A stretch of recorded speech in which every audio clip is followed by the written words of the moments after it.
Mira. Venimos con nuestro carro militar acompañado con el perro militar antidroga, nos dicen. La institución educativa 291 de Haya Cancha, dirigido por el comandante general Díaz. También por los comandos Rambos, Yosid y Jair. De igual manera, siempre apoyando, enseñando al maestro, junto a los soldados haciendo ejercicios. Chicos, ese perrito tiene hasta el zapato.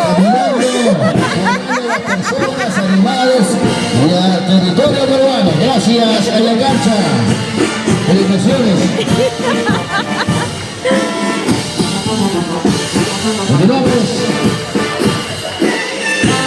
Gracias. Andrea, Yani, saludos. Miren, chicos. Damas y caballeros, en esta celebración por los 200 años de creación política del distrito de Guaribamba. A continuación, vamos a presión del paso Marcelo Gallardo de otra importante institución educativa que el día de hoy se place compartir esta hermosa celebración cívica y patriótica. Bueno, aquí Ahí está, chicos, mira. señoras y señores, continuando con este gran desfile cívico escolar.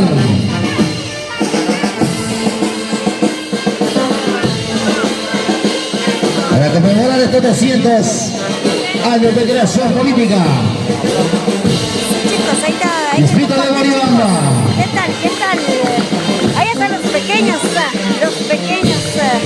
gigantes, chicos, Bajo los acordes de la banda de músicos. Claro, Martín. Solo el sonido celestial. ¿Qué tal? Andrés, Yani, Gracias a la cancha. Ahí está. 291, nivel inicial. Institución desde Haya Cancha, con el número 291. Ahí está. Saludo. La Municipalidad Distrital de Salcabamba, a través del alcalde ingeniero Ever Velasco Chuco, Sala de Regidores, funcionarios, y en nombre de toda la comunidad de Salcabamba, saluda a todos el distrito de Guaribamba en este bicentenario y al mismo tiempo felicita a la gestión del señor alcalde Ever Velasco Chuco.